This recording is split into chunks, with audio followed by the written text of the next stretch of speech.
Bonjour à tous, c'est AT, bienvenue sur la chaîne. Pour ceux qui ne me connaissent pas, j'étais pilote de chasse dans l'aéronaval. Je suis maintenant pilote de ligne et conférencier en Amérique du Nord, mais j'ai fait ma formation au sein de l'US Navy en échange durant 2 ans et demi sur T-45C. Bref, si vous voulez tout savoir sur le premier trailer de Top Gun 2 Maverick, qui maintenant ne sort plus cet été mais sort au mois de décembre, j'ai reçu beaucoup de demandes depuis mon analyse du trailer numéro 2, eh bien restez, après le jingle, on attaque de suite. N'hésitez pas à vous abonner, à suivre la chaîne, à cliquer sur la petite cloche pour savoir quand on publie du contenu. On parle d'aviation, on parle de développement personnel, d'adaptation de méthodes de l'aérien. Jingle.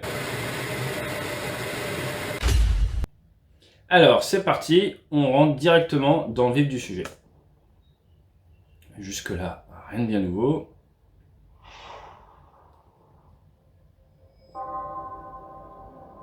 Donc ça, c'est un terrain qui ressemble au terrain d'exercice qu'on retrouve dans l'Ouest américain, qu'on retrouve d'ailleurs dans Top Gun 1. Plus de 30 ans de service. Alors là, c'est bas, c'est très bas, c'est plus bas que ce que nous autorisent généralement les textes temps de paix. Là, on est à quelques mètres seulement du sol, ce qui est complètement possible, c'est juste que généralement, on n'a pas le droit de descendre en dessous de 100 pieds ou 250 pieds, ce qui fait 30 mètres. Mais là, c'est très bas, mais c'est sympa. Alors, Maverick ne met pas de gants, j'en ai déjà parlé dans d'autres vidéos. Généralement, dans l'US Navy, les pilotes n'aiment pas mettre de gants, après c'est du choix personnel. Normalement, il faut avoir des gants parce qu'ils sont inifugés. Médaillé de guerre, plusieurs citations. Seul homme à avoir abattu 3 appareils ennemis ces 40 dernières années. Ah, il a un sacré CV, Maverick, hein. Ok, donc qu'est-ce qu'on voit? C'est la vitesse en nœuds x 100, 200, 300, 400, 500, 600 ici. 550 nœuds, on est donc subsonique, mais pas loin quand même du Mach. L'avion vibre de partout, il n'y a aucune raison pour laquelle l'avion vibrerait de partout à ces vitesses-là, même à cette altitude-là, il n'y a aucune raison pour que ça vibre, que ça saute dans tous ses sens. Donc là, c'est dramatize, comme on dit chez les Anglais, c'est pour en rajouter, mais normalement, l'avion peut être assez stable. Il peut y avoir des petites turbulences, ça secoue un peu, mais pas à ce point-là. Et pourtant, vous n'êtes pas promu, vous refusez la retraite.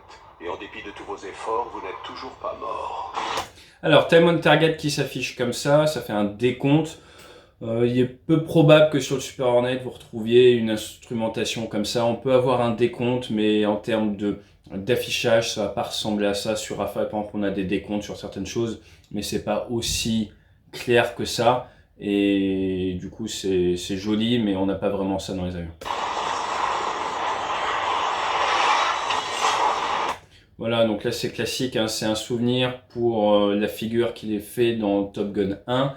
Il vient mettre pleine post-combustion, puis tirer sur le manche. Si vous voulez ne pas trop perdre d'énergie, vous mettez plein gaz et la post-combustion, ça allume les flammes derrière, ça vous augmente d'à peu près 50% la poussée des moteurs. Mais vous attendez un tout petit peu plus le temps que la post-combustion s'allume avant de tirer sur le manche pour avoir une meilleure gestion d'énergie. Donc dans la vraie vie, si vous voulez faire une montée comme ça, et j'en ai déjà fait, c'était sympa, tu viens mettre pleine post-combustion, tu attends un tout petit peu, 2-3 patates, tu vois l'allumage de la post-combustion et là tu peux tirer et ça permet de moins dégrader l'énergie, c'est pas une montée plus haut plus vite.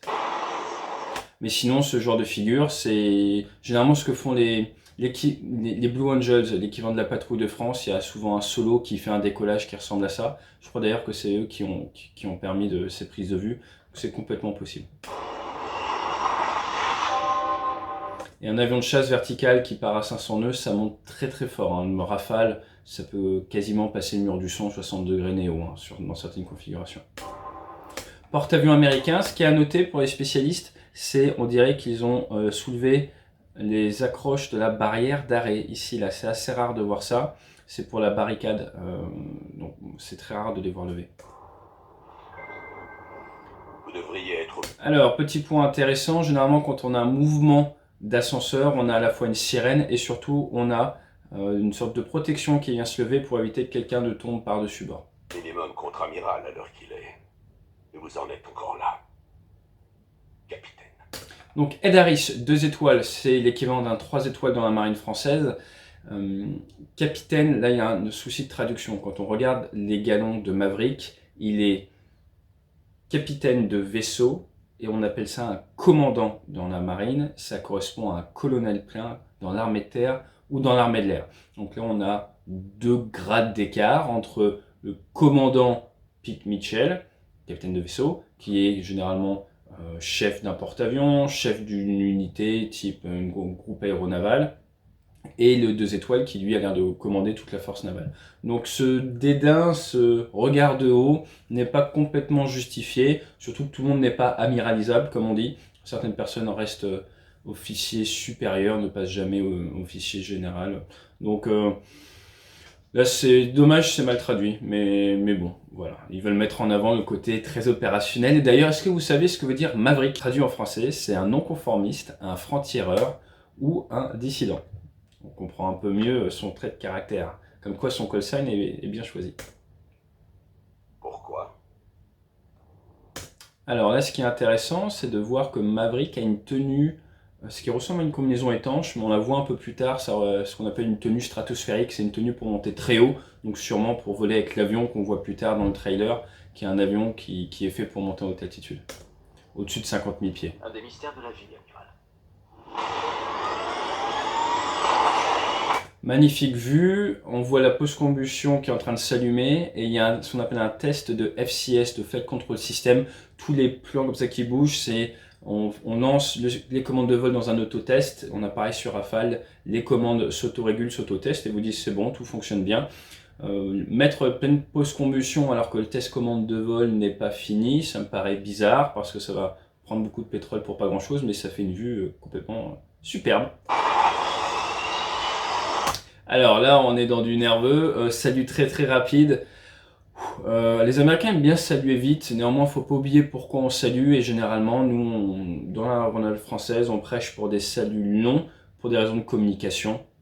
Donc on est sur le bord un petit peu rapide de la force. On a un casque qui n'est pas le casque utilisé généralement sur Super Hornet, où il y a un viseur de casque, c'est un casque ça, plutôt d'ancienne génération, j'ai le même à la maison, qui ne permet pas, on va dire, de maximiser toutes les capacités du Super Hornet. Boom. Donc là on voit un décollage en configuration de guerre, 2 grosses bombes de chaque côté, du missile infrarouge d'autodéfense, néanmoins pas de missile moyenne ou longue portée, donc c'est une configuration typique pour aller au-dessus d'un territoire adverse, délivrer de l'armement air-sol, alors qu'on ne s'attend pas à rencontrer de la menace RR. Si vous attendez à rencontrer une menace RR, vous allez rajouter d'autres types de missiles.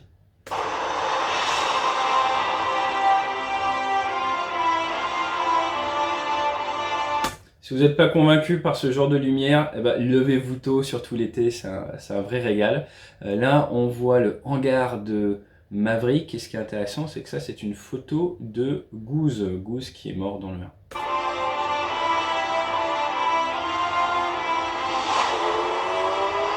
Alors, cette image est sympa, forcément, c'est un petit rappel du Top Gun 1. Ce que je vous conseille de regarder, c'est l'attitude là, du Super Hornet. Vous voyez qu'il reste très stable, c'est clairement fait exprès pour la prise de vue. Normalement, quand vous remettez les gaz ou vous montez, vous avez beaucoup plus d'assiettes, vous tirez beaucoup plus sur l'avion, vous avez également plus d'incidence. Donc là, on voit que le pilote se force à rester bas pour permettre la prise de vue. Voilà, donc là, on a vu la petite image dont je vous parlais avant, avec il faut une tenue spéciale pour mettre ce genre de casque. Pourquoi ce genre de tenue? C'est quand on monte très haut, en cas de dépressurisation, de trous dans l'avion ou autre, on va perdre la pressurisation et il va y avoir tellement peu de pressurisation que ça peut poser des soucis physiologiques. Donc on part avec une combinaison spéciale qui crée son propre atmosphère, si on peut dire, à l'intérieur, et ça nécessite d'équipement spécial. On retrouve ça sur SR-71 ou sur les avions U-2. Là c'est du grand classique, on se croirait presque dans The Rock. La salle de cours au milieu du hangar, c'est sympa, ils ont les moyens. Moi j'ai jamais fait cours dans un hangar comme ça. Il y a du matos, hein. Les Américains ont beaucoup d'avions. Alors là, effectivement, il semblerait qu'ils aient arrêté le volleyball pour se mettre au football américain. Voilà, chaque génération a son sport. Voilà, du grand classique, le piano. Le P-51 appartient vraiment à Tom Cruise, il est pilote à côté et il est propriétaire d'un Warbird, d'un P-51. Alors ça ressemble à un enterrement militaire. Très intéressant. On voit une tradition qui est empruntée aux Navy Seals. Généralement, les Navy Seals viennent écraser leur trident. Ce qu'on appelle le trident, c'est leur insigne de Navy Seals. Les Navy Seals, c'est l'équivalent des commandos marines américains. Et ils ont une tradition où ils viennent les mettre sur les cercueils comme ça. Ce n'est pas une tradition qui est faite par les pilotes. Je vais vous montrer. C'est pas une tradition qui est faite par les pilotes, donc c'est quelque chose qu'ils ont mis en place pour faire joli, je pense, parce que ça parle aux gens dans l'imaginaire collectif, tous ceux qui ont vu des films un peu de guerre. Intéressant de noter qu'on a quelques belles médailles chez Maverick et surtout on a confirmation de son grade, capitaine de vaisseau, donc on appelle commandant.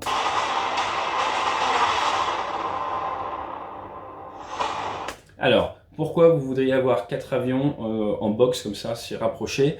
On voit que c'est sûrement suite au catapultage de tout à l'heure, configuration bonne de guerre. Les camarades sont tous équipés de la même manière, on a chacun donc 2 bombes.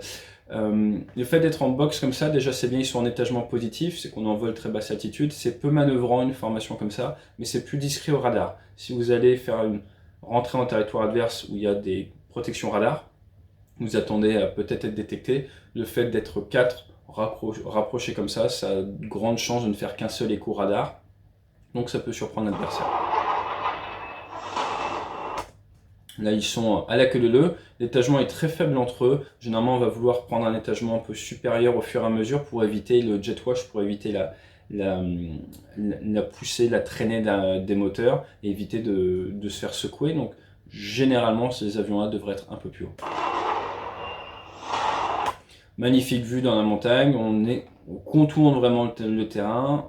Là, ce qu'on comprend de ce vol, c'est que c'est de la pénétration basse altitude dans un territoire qui n'a peut-être pas de capacité vraiment de menace aérienne, mais qui a sûrement de fortes défenses solaires. Pour passer ligne de crête au plus près, oui, on vient se mettre sur le dos et tirer. Ça permet de rester en jet positif et de vraiment bien suivre les contours du terrain, donc c'est très réaliste. Ça ressemble à ça. La fin est inéluctable. Alors, là, on devrait avoir une sorte de barrière de protection. Le point qui est le plus intéressant, il a son anti-G, il a son gilet, il a son casque, néanmoins, pour que ça fasse bien. Il n'a pas le groin, il n'a pas le masque d'oxygène avec lui, il a juste le casque, sinon ça prendrait. Donc voilà. Maverick, vous êtes d'une espèce en voie d'extinction. C'est possible. La tenue dont je vous parlais tout à l'heure. Mais pas aujourd'hui. Et Top Gun Maverick, c'est pas Top Gun 2, c'est Top Gun Maverick. Avec un F-14, F-14 en vol, avec la post-combustion allumée, au-dessus de territoire enneigé, probablement là où il y a eu l'ingress tout à l'heure, donc la pénétration en basse altitude tout à l'heure. Et voilà, j'espère que ça vous a plu. Personnellement, j'ai hâte d'être fin décembre. Si la Paramount sort un nouveau trailer, je serai ravi de l'analyser. Là, j'essaie de faire plus court que la dernière fois. Et si vous avez des questions, n'hésitez pas à les laisser en commentaire. Je lis toutes les questions, tous les commentaires, même si je n'ai pas forcément le temps de répondre à chacun. Fly safe!